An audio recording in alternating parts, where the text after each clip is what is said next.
Okay, calm down. You got nervous, man. You got nervous, man. Okay, calm down. Hello and welcome to the Katie Halper Show. We have a really great show for you today. And of course, I invite you to like the stream, give it a thumbs up. That is a way that you can help the show. Also, if you haven't already, please subscribe. Hit subscribe and then hit the bell. And of course, you can become Patreon supporters at patreon.com/The Katie Halper Show. Again, that's patreon.com/The Katie Halper Show. So without any further ado, we're going to start the show. Ghadir Shafie is a Palestinian activist and strategist born and based in Palestine, Israel. She is a co-founder of Aswat, Palestinian feminist-queer Center for Sexual and Gender Freedoms, and has spent the last decade of her life passionately advocating for the intersectionality of the struggle of Palestinian queer women, fighting multiple forms of oppression as Palestinians in the context of Israel's system of apartheid, military occupation, and settler colonialism, as women in a militaristic and imperialistic male-dominated society, and as queers in the context of pinkwashing and homophobia. In doing so, she contributed to gathering more committed and engaged global feminists and queers to rally around Palestine. Her interviews and articles appear in various media outlets and academic papers, Arab and international. So welcome, Ghadir. Thank you so much for joining us. Thank you for having me. Of course. And I want to also extend my condolences. It sounds silly to say, but for what my government is facilitating. It's shameful and outrageous. And so I'm sending you love and support and solidarity, and to you and the community in which you exist. And it's heartbreaking from over here. So I can't imagine what it's like to be living what you all are living. So thank you very much, Katie, for saying that. Of course. Thank you very much. So let's just start off by talking about the intersectionality of this struggle, what that means to you as an individual and what that means for the communities that you're a part of.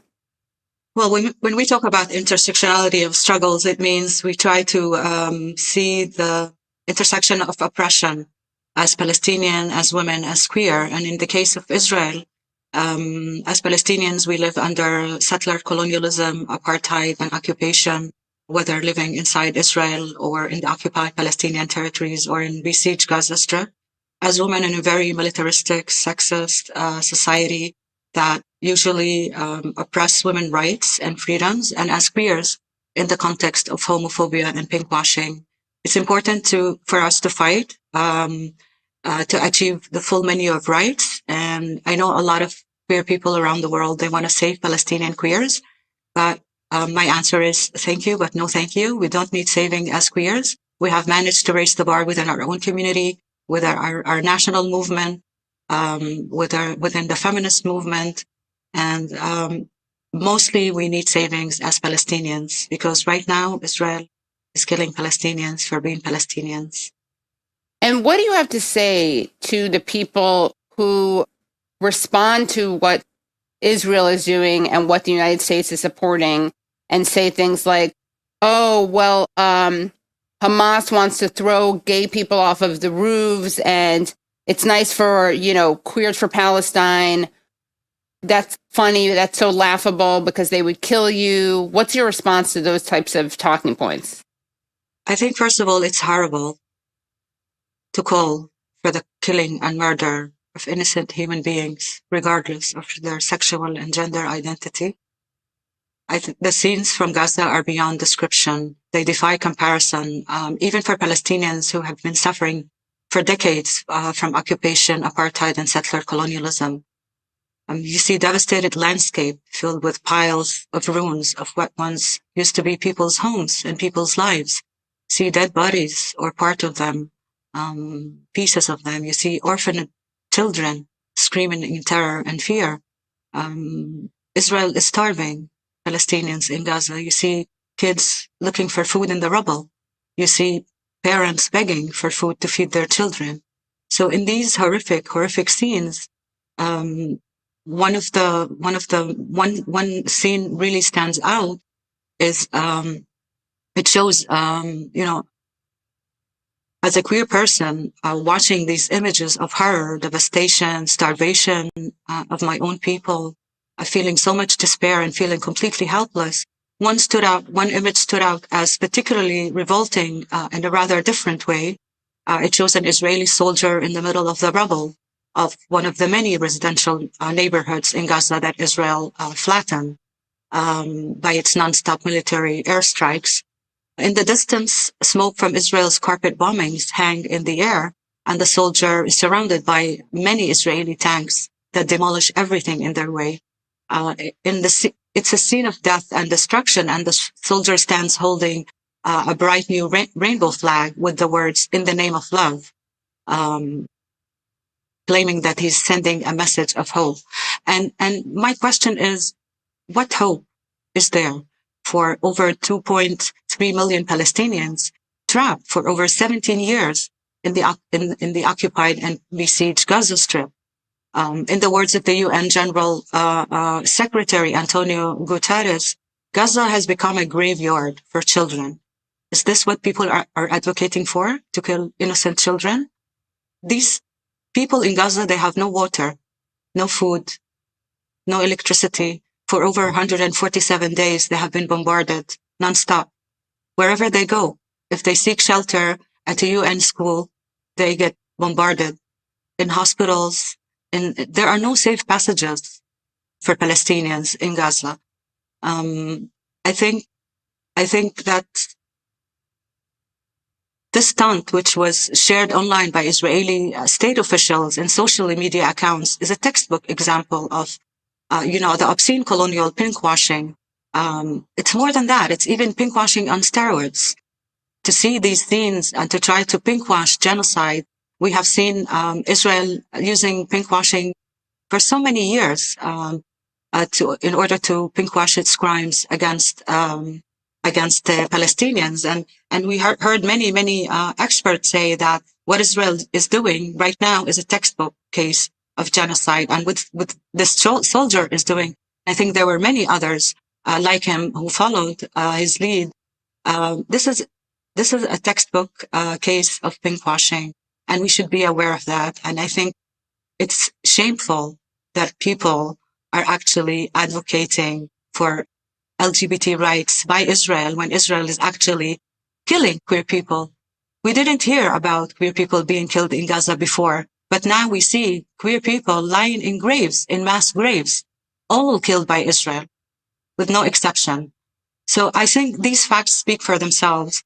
And I think people who choose to be blind, who choose to be inhuman, that's the only word I can think of. It's inhuman to think that Palestinians in Gaza deserve to die like this, with no support whatsoever. The whole world, that the government abandoned Palestinians in Gaza.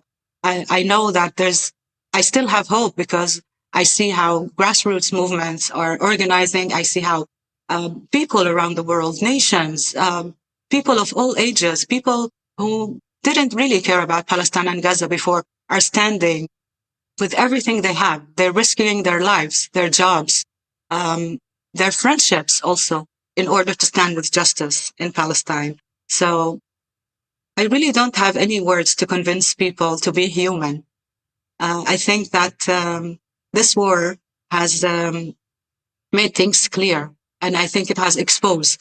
It has exposed the government. It has exposed a lot of the international institutions, that the U.S., which is complicit in this genocide, and is actually sending bombs to Israel to allow it to kill more Palestinians, more Palestinian women, more Palestinian children, more Palestinian queers, and the other countries which are complicit with Israel are also complicit with this genocide, and it's very clear to all of us.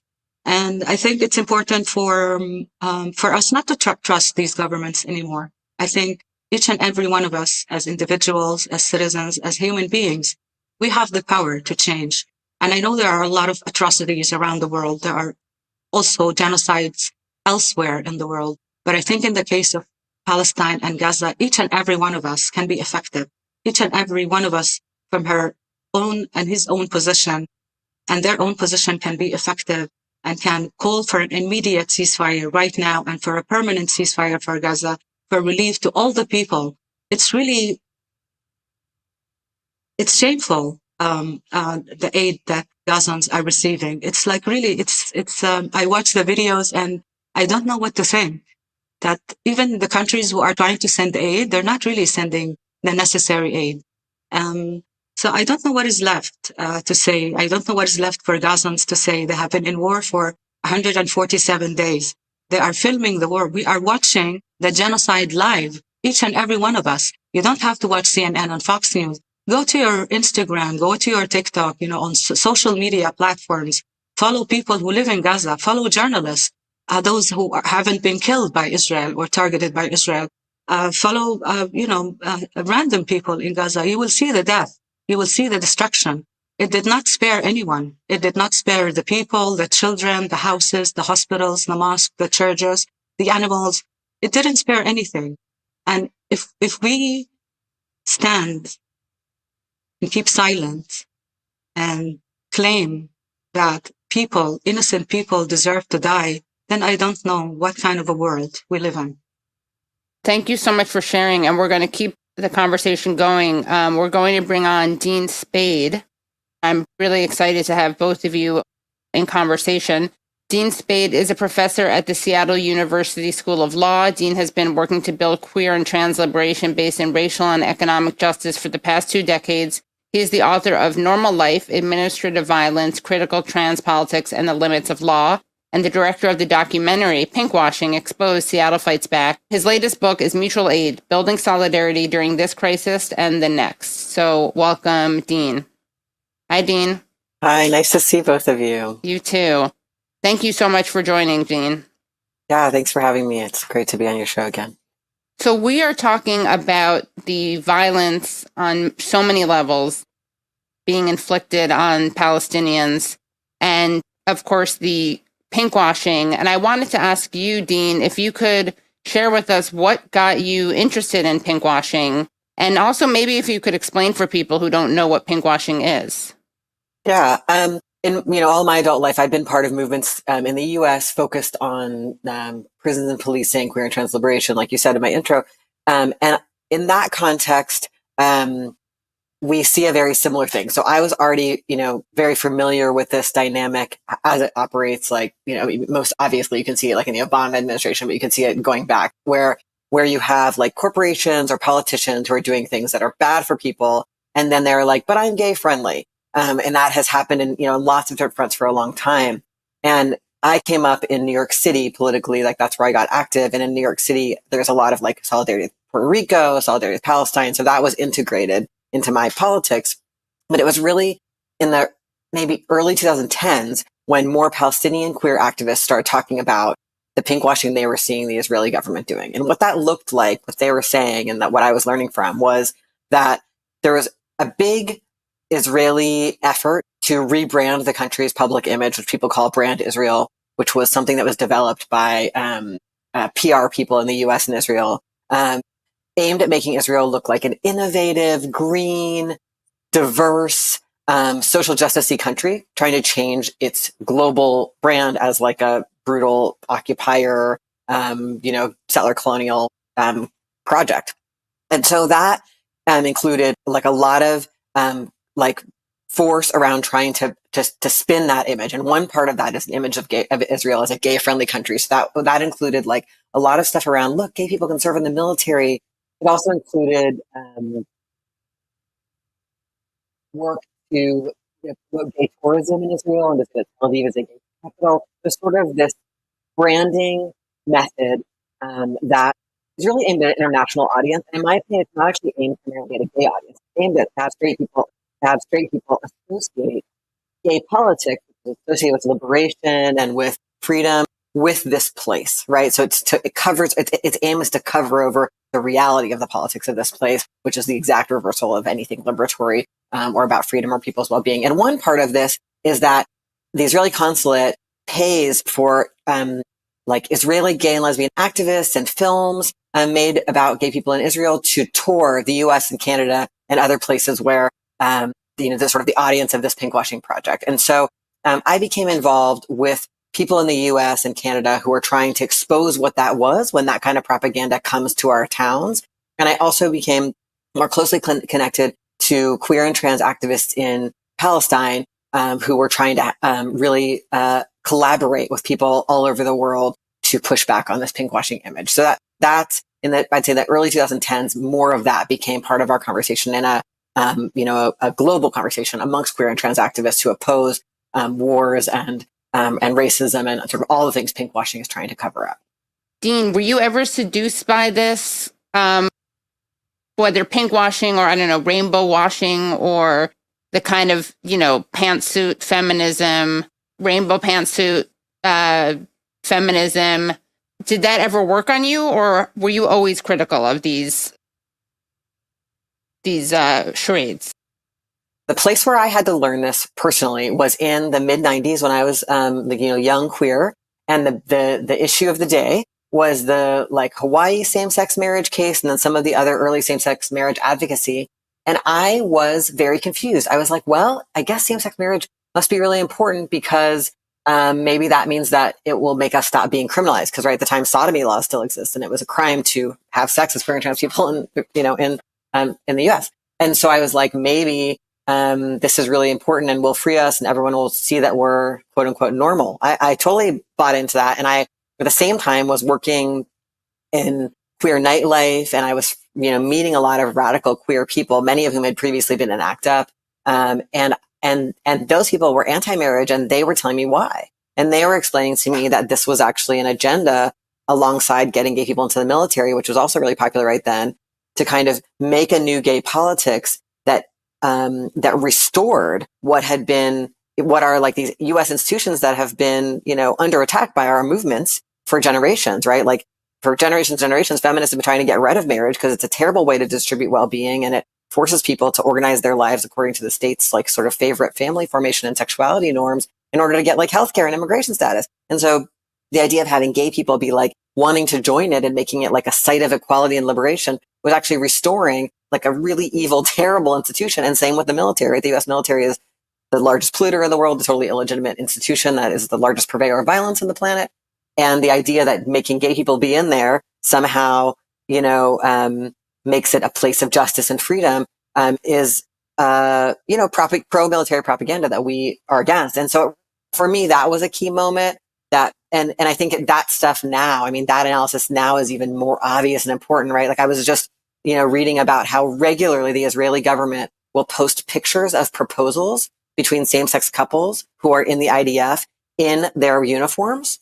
So it's propaganda for the Israeli military that's just to make you take your feelings of one, romance, and two, gay people as a symbol of rebellious, wonderful, freedom, and apply that to a military, so that bait and switch is so complex, and that bait and switch really happened here in the US. That was successful. We have solidly the Democratic Party uses pinkwashing to cover over all of its imperialism and racism.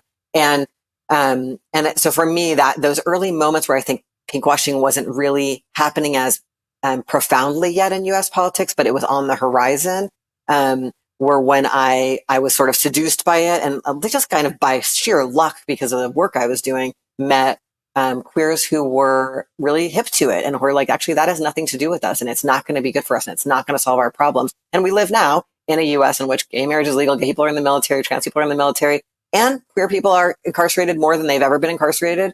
Our rents are higher than they've ever been. More of us are unhoused. More of us are in immigration detention because that's the conditions we live under. None of those things don't undermine that pathway to misery for our people. So I think it's, but yeah, I think it is really seductive, and there's nothing wrong with any of us being oh wow, for a minute that got me. The question is, can we help each other spot propaganda and not be pulled into it, and not be, and not have it impede our ability to do what we all know needs to be done in terms of caring about life on Earth and refusing these wars. And Ghadir, what is the effect of pinkwashing for kind of on the ground for the people of Palestine?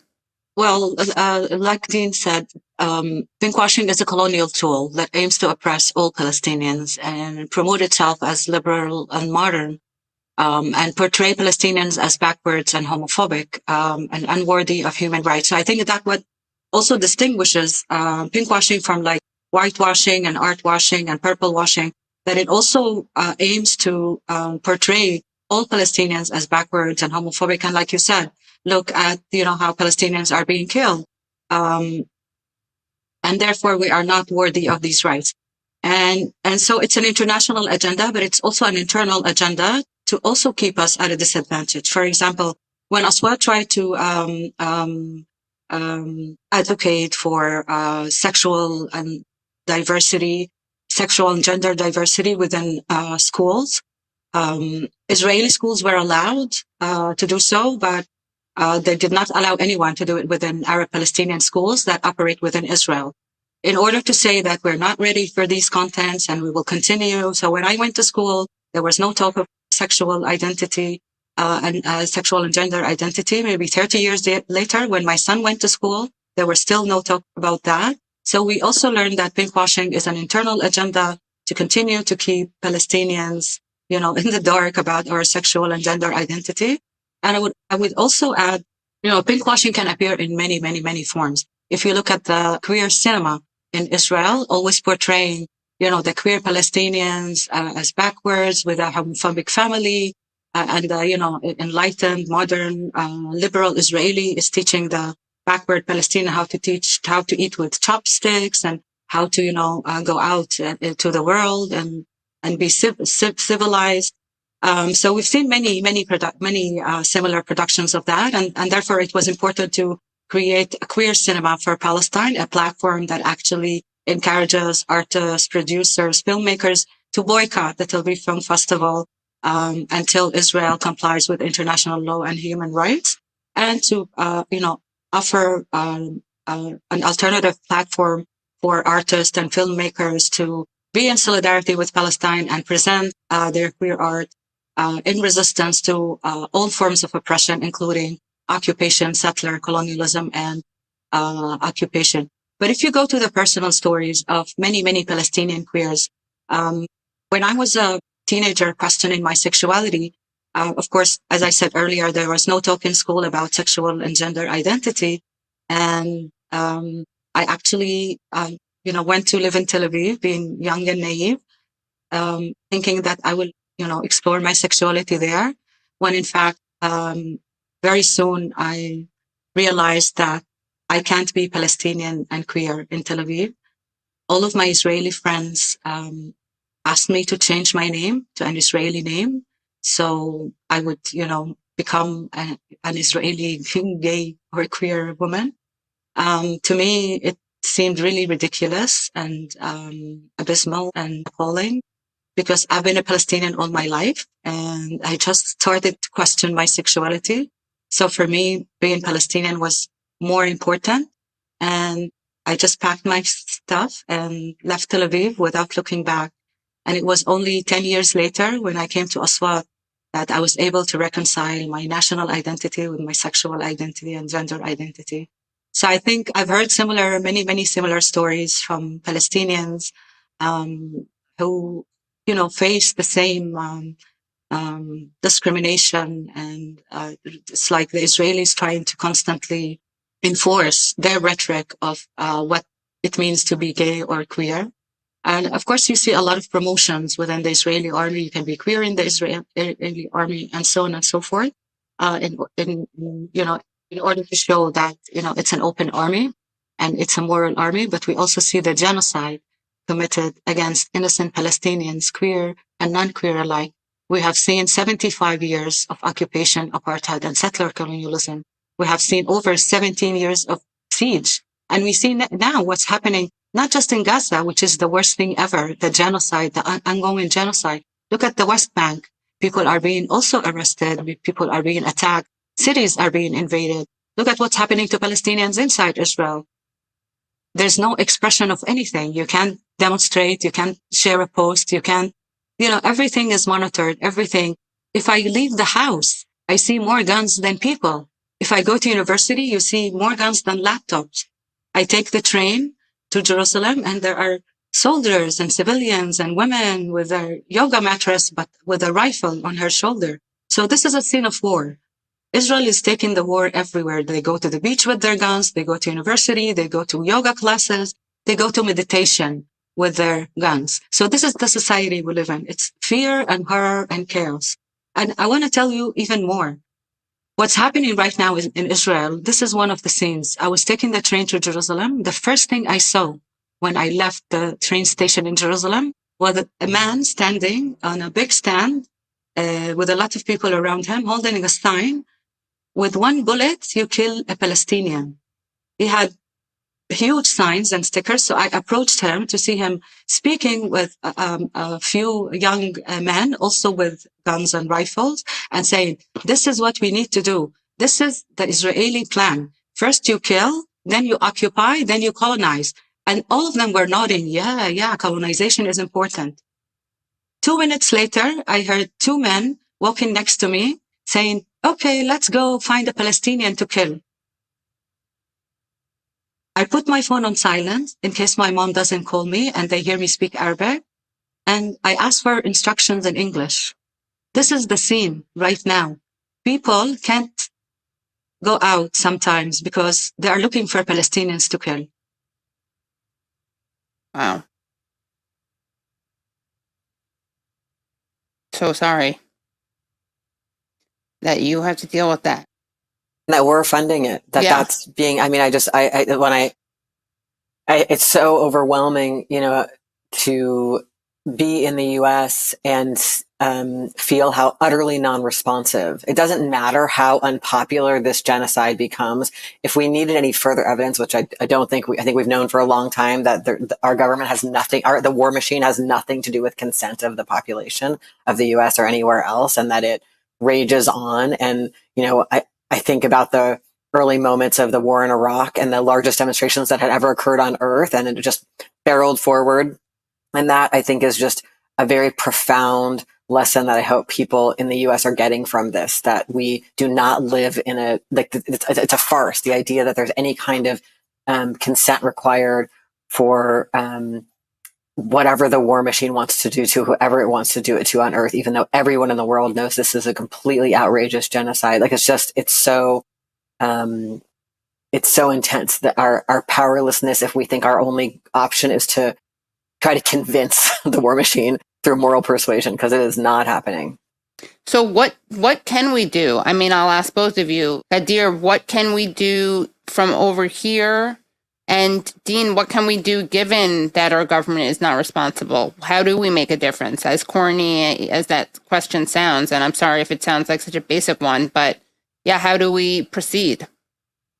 As I said earlier, there's so much the free citizens of the world, and especially people in the US, can do in order to stop this genocide right now, and first of all, to ask for an immediate and permanent ceasefire on Gaza, to ask for humanitarian aid, real humanitarian aid, sufficient humanitarian aid to enter into Gaza, and to ask for UN protection for Palestinians in Gaza. These are the most urgent demands right now. How to organize? I think you know how to organize best within your own context, but we need to really organize fast in mass demonstrations and put more pressure on the people who make decisions, because it's been 147 days of death and destruction. People are dying every minute. People are suffering every minute. It is our human duty to do everything we can in order to stop this ongoing genocide against Palestinians in Gaza, and to stop. I can't even begin to imagine what will happen next with the ethnic cleansing and the transfer of people, and I have no words for the devastation that we are feeling right here. You don't have to be in Gaza in order to feel what Gazans are going through. You only have to be human. I know that you've been collecting testimonials. Is there anything that you want to share with us about what you've learned from people in Gaza? Well, I heard and read many testimonies from people on the ground, from journalists, from people who were, and I think what really, really struck me most was testimonies about starvation, children not eating for days, parents going out to try and bring some food from the so-called aid trucks, only to find their deaths. Some of them don't come back because Israel is targeting them while they are waiting for the aid trucks. Some people wait for 7 hours or 10 hours for the aid truck in the streets. And once the aid truck begins to near the location of the people, Israeli tanks appear and they start shooting people. Israeli quadcopters, they shoot people, they kill people. 30 to 50 to 70 people die every time people go to look for food. Some of them don't come back. Some of them just run home without anything, being grateful that they saved their lives. So I think the footage of starvation, the whole world sang to Africa when it was starving, when we saw the children of Africa starving. We've seen many scenes of other people starving, but what's happening right now in Gaza is a deliberate starvation effort by Israel. The mass killing, the torture, no safe passages for people, even when people try to move from one place to another, as Israel demands. Snipers keep targeting them and shooting at them all the time. So people have nowhere to go. There's no access. Everything is closed. We need to give them, first of all, hope. We need to give them a space to breathe. We need to give them some kind of assurance that we didn't abandon them, that the world still believes that all people have the right to live with dignity. All people have the right to live with freedom, regardless of their background, their skin color, their religion, their nationality, their race, their sexual orientation, regardless of anything. And this is the message that Gazans, they don't get, they don't see it. They see that they are left alone for 17 years and now for 147 days being slaughtered, dead, beaten, starved, tortured. I've read testimonies of people who were kidnapped as hostages by Israel from their homes, mothers and fathers and young men.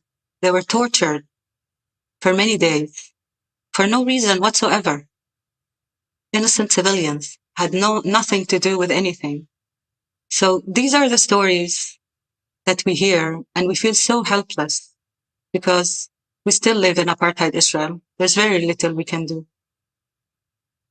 So I call on every person who considers himself, herself, themselves as a human being, as someone who cares about humanity, not just Palestine. We should make sure that everyone has the ability to live with dignity.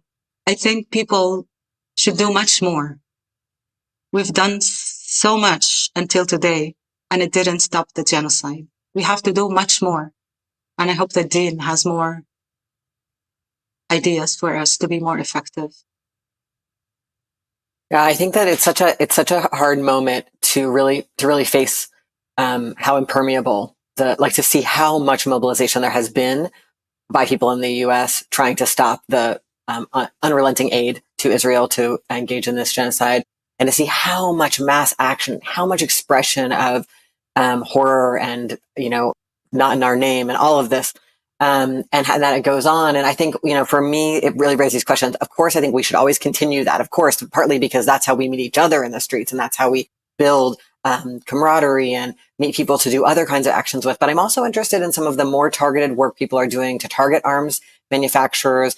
I'm part of a group called Dissenters, which has chapters on college campuses all over the U.S. Focused on stopping war and really targeting the ways that universities and other institutions are tied in with weapons manufacturers. I've been a big supporter and connected and mentoring people in chapters in the National Group of Students for Justice in Palestine. Everyone can support the work of those student organizers who are at the cutting edge of this work and who are constantly punished on their campuses, who are censored on their campuses, who have their chapters of their organizations, banned on the campus.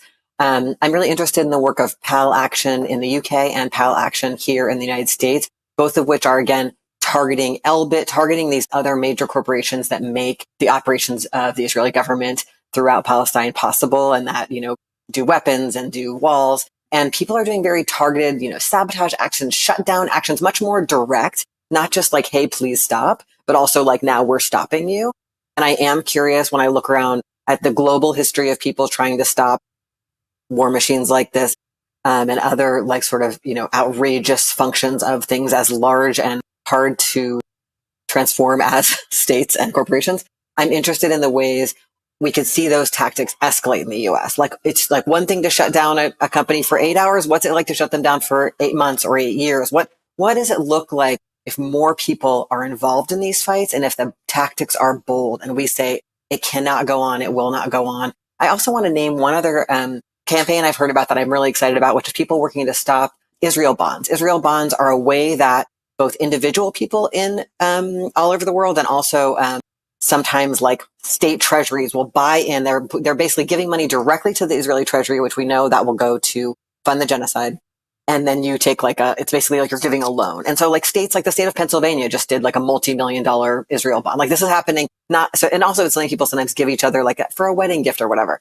So there's like a campaign to really look at that. So if you live in a state where recently Israel bonds were bought by your state treasurer, like that's a great political target. That state treasurer, that whole process, a demand to, sell and get rid of all Israel bonds and to not have or maybe your union did, or maybe you're in a university. So to stop this pretty enormous, funding of, the Israeli government and its military by like our local institutions. There's a lot of organizing opportunities there. I recently saw Dissenters had a really wonderful slide deck on Instagram that shows kind of what are some of the big players who've recently bought Israel bonds. And you can just do this research in your own, at your university, at your union, at whatever institutions you're part of. Like, have they bought Israel bonds? Can we build a campaign to pressure them to stop? And that has multiple benefits. It both is materially stopping funding to Israel to do the genocide, and it's helping whatever you're involved in, your local groups, your local institutions, be a place where people are learning a lot more deeply what the project of colonialism in Israel is and why it matters to everyone on earth, and certainly to everyone in the US, its biggest funder and supporter. And so I think there's no end to what we can do. I think it's wonderful that a lot of people have gone to protests. And I wonder if we can all turn up even beyond that. We're going to protest, and we're also joining sustained work at our university, in our union, against our city governments, engagement with Israel bonds, or sending our city cops to Israel to trade. All the gross ties. I mean, we were talking earlier about film festivals and Tel Aviv Pride. At one point, the mayor of Seattle went to Tel Aviv Pride. We protested that. There's so many ties. I think that one of the lies of living in the US is that everywhere else in the world is some faraway place that you don't need to worry about, and it's too complicated for you to think about. And in reality, we are all right involved and tied into with each other. And if there is brutality and violence and genocide happening in Palestine, it is, I am part of it at my university, in my union, in my city government. And so how do we find every single one of those ties and apply maximum pressure through direct action? Not just asking those people to change, but forcing them to stop supporting what we know must stop. And going back a little bit you shared a little bit about your personal journey, and I'm curious for both of you. I have questions about that. So, Ghadir, you said that you felt like you needed to go to Tel Aviv, right? And then you I don't want to put words in your mouth, but you went to Tel Aviv when you were starting to question your sexuality. It seems like you had an aha moment, right? When people were encouraging you to change your name. So what happened next? What was the next step for you in terms of your personal journey, but also your politicization? Yeah, well, basically, just to clarify, at the time I called the White Line, which was operated by an Israeli organization. And the guy on there, I said, I'm questioning my sexuality. I'm not sure. And he said, oh, you're a lesbian. You should move to Tel Aviv. So also, giving me the identity, naming me, and just sending me to a place where I can, it's part of the whole pinkwashing, even though pinkwashing was not coined at the time. But it was happening. Yeah. So basically, I believe that it's problematic, to be both queer and Palestinian. And at the time, it didn't really dissolve into anything, but it certainly did allow me to have a very clear perspective on Israeli society and, the celebration of democracy, that we're not part of this democracy. We live in an apartheid state where our rights and freedoms are dependent on the colonizers. And it was important for me to also be involved in initiatives within my own community. And perhaps it took, a few years for me to become part of Aswat, but also to, to have to have this intersection of identity. We spoke about intersectional discourses and what it means to, fight for your rights, as a Palestinian, as queer, and as a woman. I think it really defined these identities in a way that the message for me was to work within my own communities, to be part of grassroots initiatives that would allow more people to join in and be part of, be part of our community at the time. And of course, it's just like it gave me all the incentive and the passion and the more reason to establish a space that allows Palestinian queer women and trans women and queer people to be part of. And of course, create all these services, like have a support line for Palestinians to call when they question their identity or they have any questions for them, their friends, their parents, to also have educational workshops to not just talk about it within our own queer circles, but also to raise awareness amongst, especially in schools. For me, it was really important since Israel's pinkwashing agenda tried to constantly keep us away from, educating youngsters in schools. So, and of course, to have a queer film festival in order to counter the narrative of the Israeli that tried to portray us and to allow us to tell our own stories and the different diverse stories of Palestinian queers, whether, you're based to defy also the, geographic fragmentation and the political fragmentation that Israel has imposed on us for the past 75 years. So I think, out of this experience, many things grew in terms of what needs to happen in order for us to be able to live here with dignity as queers, as Palestinians, as women, as trans. Yeah. Can either of you talk about the way Israel will weaponize people's sexual identity and weaponize homophobia to blackmail people? I know that's something that Israel, while claiming to be this champion of LGBTQ rights, will often do. You want to talk more about that? I feel like my knowledge of that is not as deep as probably yours is. Well, basically, one of the things that Israel has been doing for many years is to target gay people, whether, in the West Bank or besiege Gaza, and to try and paint them as collaborators. So they would be targeted by their own communities. And Israel has, done that many, many times, creating all these false tales about, we save Palestinian queers and we allow them to come and live in, gay haven, Tel Aviv, as if there's a pink door at apartheid wall that says, if you're queer, then, you're more than welcome to come and enjoy our gay haven. And if you're not, then we'll continue to oppress you. So Israel has been, very ridiculous in, telling these stories, how they save Palestinian queers, again, through, their narrative, their productions, their cinema, their films and movies. But I think more than anything, Israel is weaponizing, it's pinkwashing. Israel is currently weaponizing anything and everything. And we have to be very, very specific, because sometimes when we talk about pinkwashing in the global sense, we can't even begin to understand or, imagine what Israel is doing, in the name of LGBT rights here. Even LGBT organizations within Israeli society were complaining that they're not getting, any of the money that Israel is saying that. So it's just an international strategy to divert the attention from the gross violation of human rights and international law, and continue to portray Israel as liberal. And unfortunately, some Israeli gay organizations also cooperate with this rhetoric. You see a lot of the soldiers in the army are also trying to reinforce this rhetoric. And I think it's ridiculous that people around the world, or some people around the world, are actually using it to justify the further killing of innocent Palestinian civilians in Gaza. I think it's time for us to say no to pinkwashing, say no to apartheid, say no to genocide, or any attempt to pinkwash this genocide, because really, you can't. There is no way you can pinkwash the genocide that is going against my people in Gaza right now.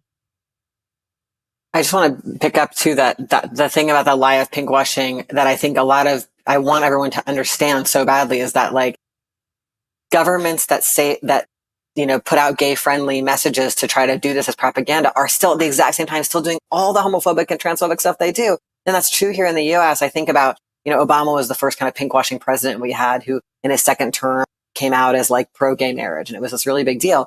And he did that because he was like, still hadn't closed Guantanamo Bay. He was still engaged in brutal warfare around the world. He needed to cover over his actual politics, which were, he was the deporter in chief. He deported more people than any other president.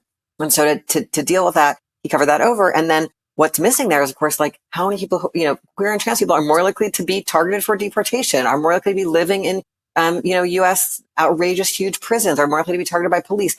All of the exact same people that everything that the pinkwasher says they're protecting is, it's to see it more clearly, pinkwashing is, never actually about the lives or well-being of queer and trans people. It's about using a rainbow flag to wrap around a cop or to wrap around a tank or a missile. And I think it's really, really important for us to keep an eye on that. And, to some degree, some queer and trans people get wrapped up in it. Like some queer and trans people and then end up being like the person hosting the, Israeli delegation in their city in the US or whatever it is, because they're buying into the propaganda. They don't realize it's propaganda, which is, it's hard to read as propaganda for a lot of good reasons. People want to be included. They love the idea of a gay friendly country because they live with homophobia and transphobia. It's very compelling propaganda. So important for us to realize that it has nothing to do with our lives, and it doesn't make queer and trans people's lives better. It's killing queer and trans people in Gaza right now, right? And it's killing queer and trans people at the hands of police in the United States right now. And I think that's just like, I really appreciate what you said. It really pulls apart that distinction.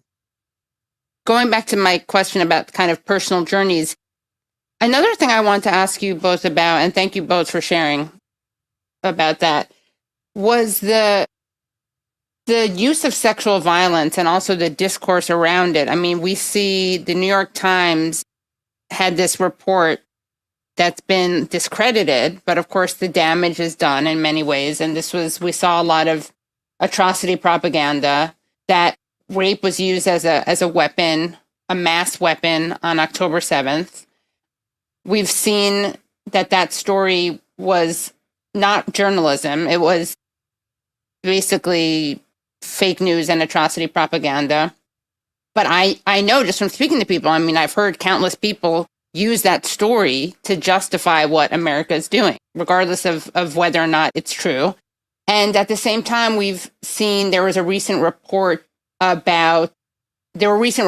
of sexual violence against Palestinian women and girls in Gaza. And we've seen photo after photo of Israeli soldiers with women's lingerie. So I wanted to know your thoughts on this display of sexual violence that's being ignored on the one hand, and then sexual violence that did not happen that's being talked about by the New York Times and other legacy media. Yes, of course. We have heard many fabricated stories about sexual violence being committed on October 7th.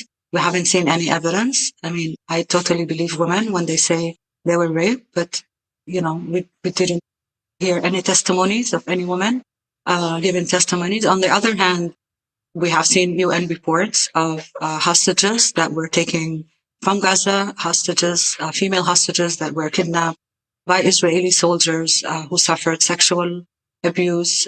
We have heard testimonies, and there was a UN report as well about Palestinian female political prisoners in Israeli prison, which were facing also sexual violence and sexual abuse. We have heard many testimonies and read many testimonies from hostages, Palestinian hostages, and political prisoners who were also facing sexual abuse and threats for rape.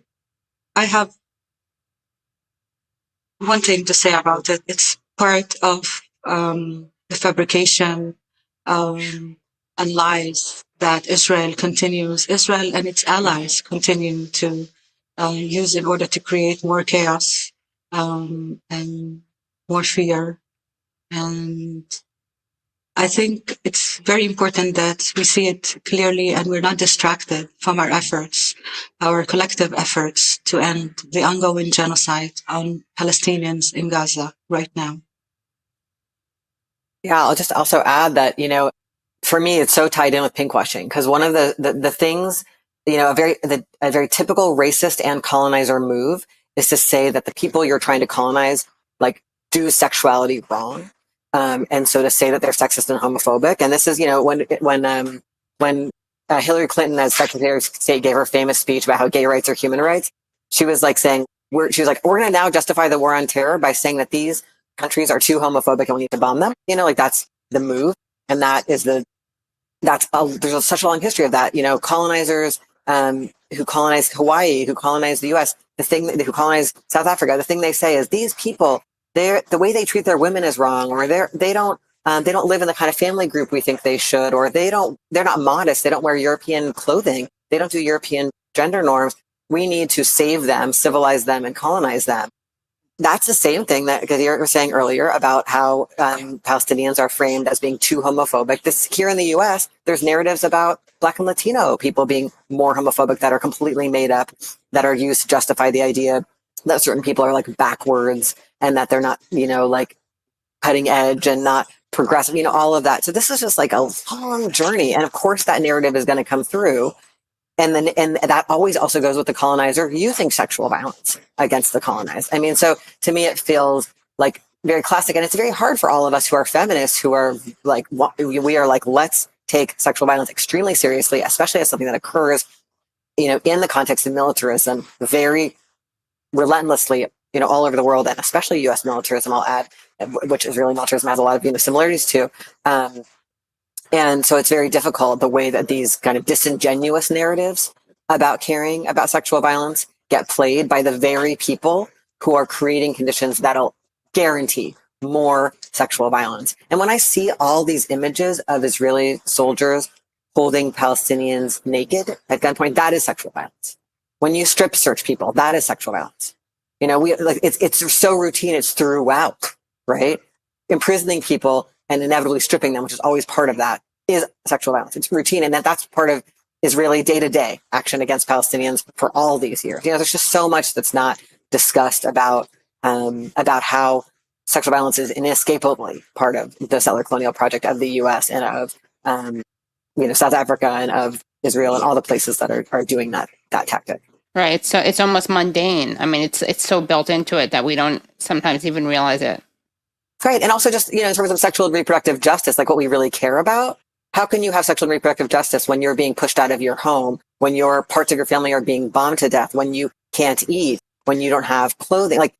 Like our vision of what the freedom is that we believe in as feminists is these kind of like disingenuous use of allegations about sexual violence that are very cherry picked and don't look at the context, really misses like the sort of robust idea about sexual freedom that could never include genocide, could never include having these militaries. Yeah, I actually interviewed a Palestinian American Michigan college student who was part of some panel on Face the Nation. And she said that she's not going to vote for Biden, definitely not in the primary. I don't think she'll vote for him in the general either, but she was saying that reproductive freedom and reproductive justice is really important to her. And she couldn't vote for someone overseeing a genocide where women were giving birth on the streets without having C-sections, without anesthesia, not having any, neonatal or prenatal care. Yeah, but but Biden is paying to bomb hospitals.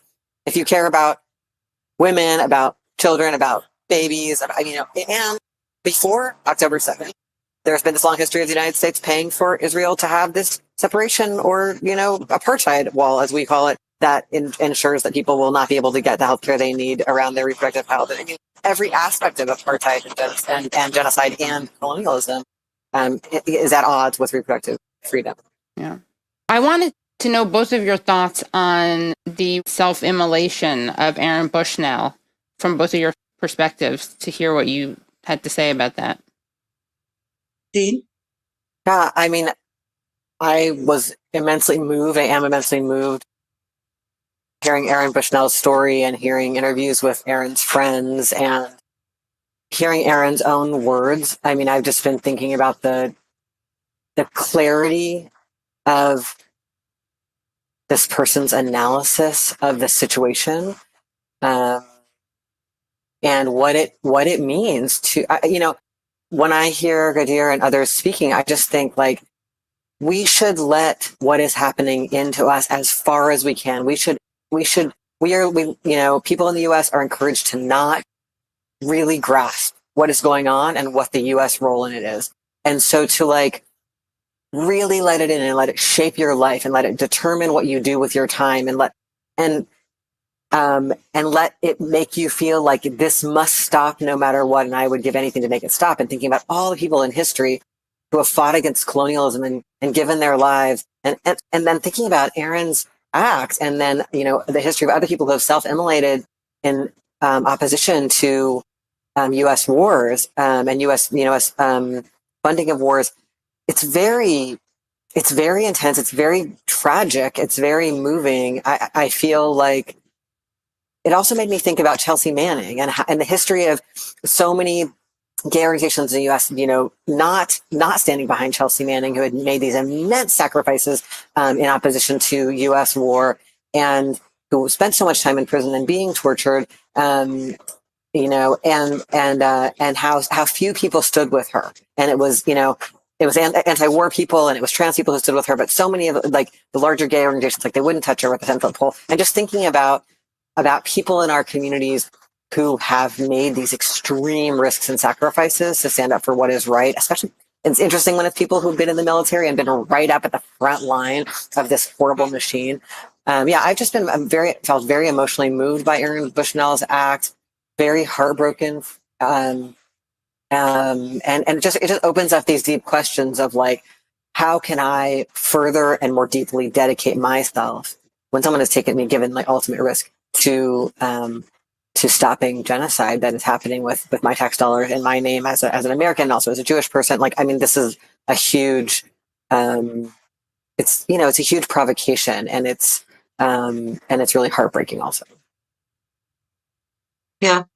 I would just add to Dean's that I watched a video of some of Aaron Bushnell's friends and colleagues in the Air Force, in the U.S. Army, standing and burning their army jackets and saying that Aaron Bushnell was not alone.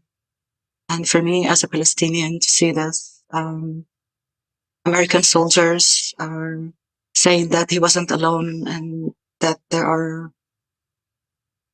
will not sit silent and they will not cooperate with this, was really very moving and very powerful. And it's really heartbreaking that somebody has to do this in order to get attention from his government. It's very sad. And Dean, any final words from you? And thank you both for your time, because I know how busy you are. I'm just really grateful to you for focusing on this in the show, Katie. I think pinkwashing is one of the cutting edges of Israeli and U.S. propaganda that people need a lot of help figuring out how to fight in their local contexts. And it's so unbearably outrageous to see gay flags raised over Gazan land that has been cleared of people who've been slaughtered. It's like, this is not what queer liberation is about or has ever been about. It is such an incredible theft of queer liberation and of queer lives to to use our symbols in this way and to have these, hideous militaristic governments co-opt our symbols in our lives. And so I really appreciate you making space for this conversation. And I'm eternally grateful for the work of Palestinian queer and trans people who are leading the analysis and partnering with people all around the world to try to stop pinkwashing at all of its fronts in all of our countries. So I really appreciate that.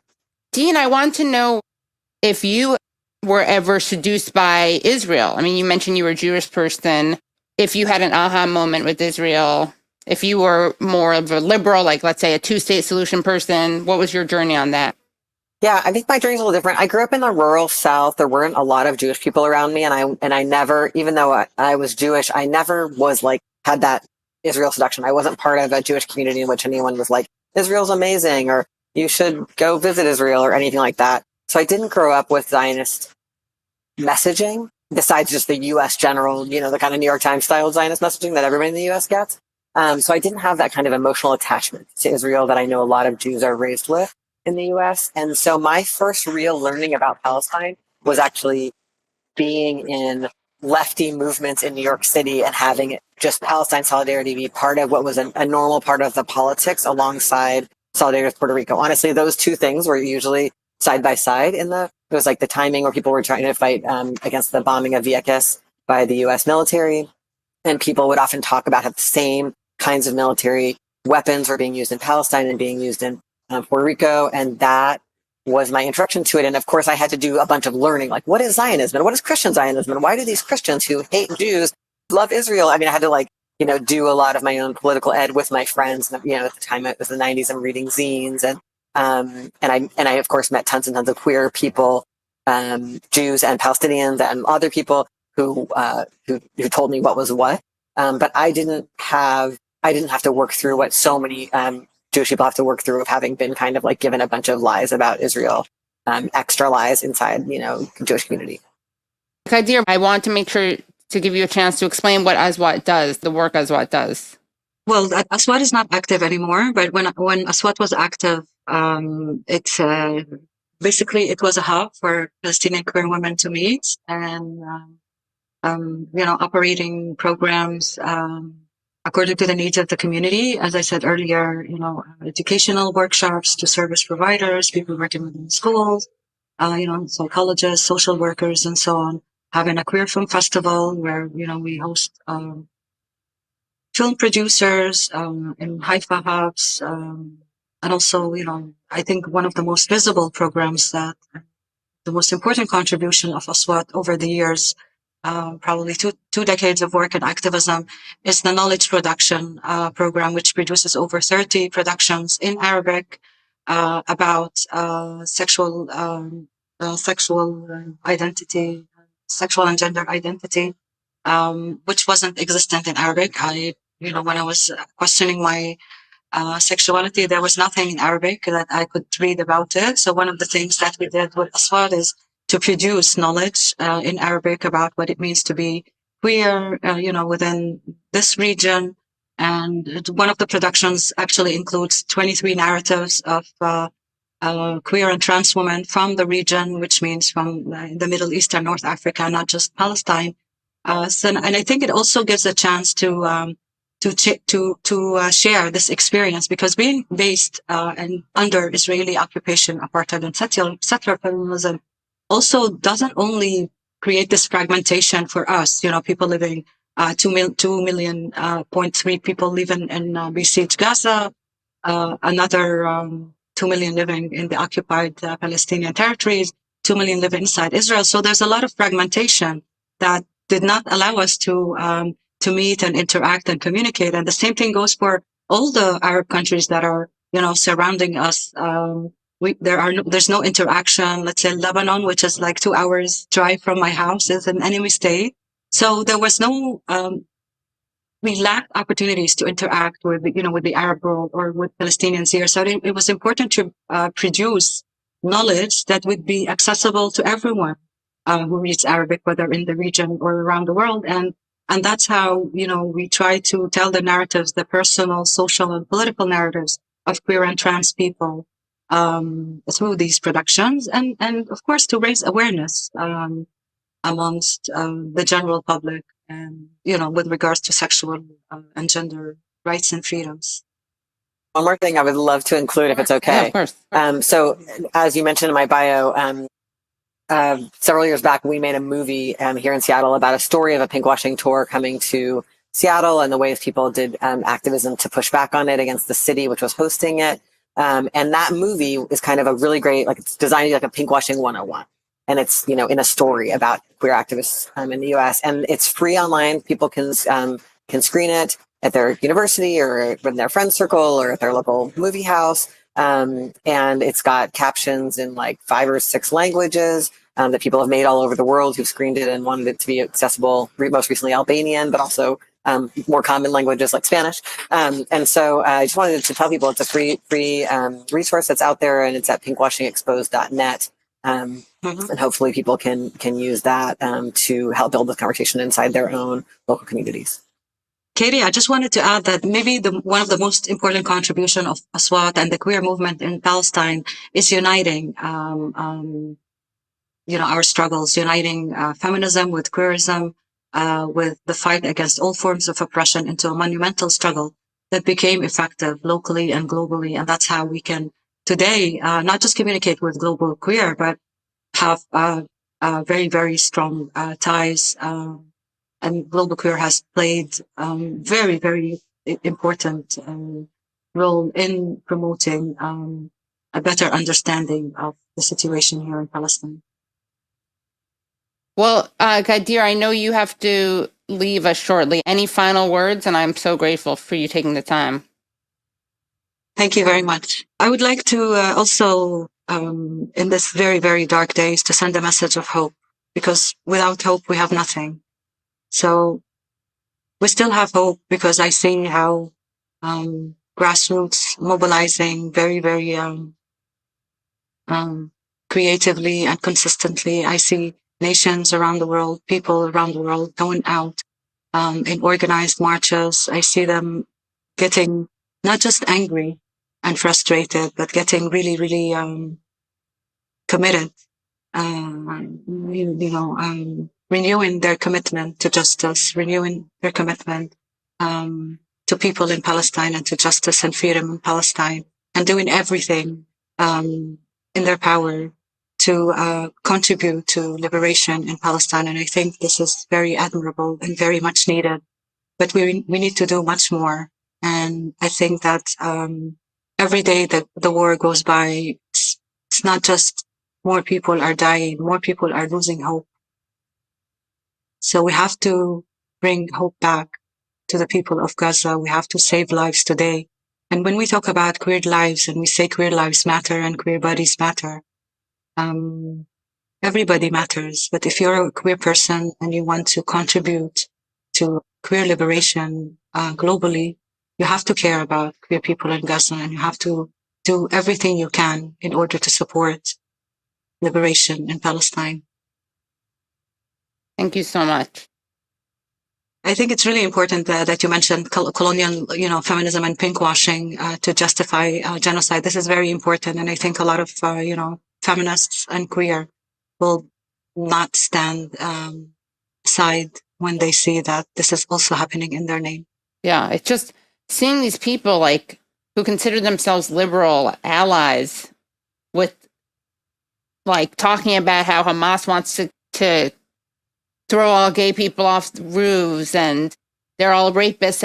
And again, I'm just like, do you honestly think you're being a good ally by advocating bombing people? What do you think happens to the queer people who you claim to care about or who you say are part of your community? Are they immune to bombs? What? I just don't understand it. It's just propaganda brain. Yeah, this is where pinkwashing, this is where colonial feminism and pinkwashing play a very important role. But I think we should also, be aware that there's a lot of queer action happening around the world. There are more than 4,000 queer artists signed a pledge for Palestine and for an immediate ceasefire and a permanent ceasefire in Gaza. We have seen more than 20 7,000 queer organizations in the U.S. Who are also calling for a ceasefire. Dean, you mentioned ACT UP. ACT UP in New York endorsed BDS and also issued a statement for a ceasefire right now. Many, even the most mainstream LGBT organization in the U.S., the task force, are also organizing around, recognizing the roots of this conflict are based in white supremacy and colonialism and asking for an immediate ceasefire. So we see a lot of people are gathering around the world, working individually and collectively in order to have a very clear voice against Israel's atrocities, against Israel's ongoing oppression of Palestinians, of all Palestinians, queer and non-queer alike. And I really believe, I have hope that the massive actions of these people will really shake the ground from under the people who are sending bombs and supporting Israel with everything that it's doing throughout this genocide. So I hope that, throughout history, the people, the nations, they have the chance to bring more justice to themselves and other nations. And we've seen it work in many places around the world. So I am hopeful that these efforts will be fruitful. Today, everybody knows about Palestine. Everybody knows about Gaza. Israel, what we couldn't do in 75 years, Israel was able to do in 147 days. So there's no excuse. I remember, earlier days, we used to come to the US and, tell people about what's happening in Palestine. But today, everybody knows. You see it on your screens. You see it in the news. You see it everywhere. People talk about it all the time. So everybody knows. So it's not ignorance. It's the truth is out there. It's very clear. And you have a very important choice to make. Do you let this genocide continue to happen, or do you do everything in your power to stop it and take an immediate action? So I think it's a very simple equation, whether we choose to be human or not. And I think many people around the world are choosing to be human and are choosing to be not just in solidarity. It's not about solidarity and support anymore. It's about saving lives. Every minute you save lives.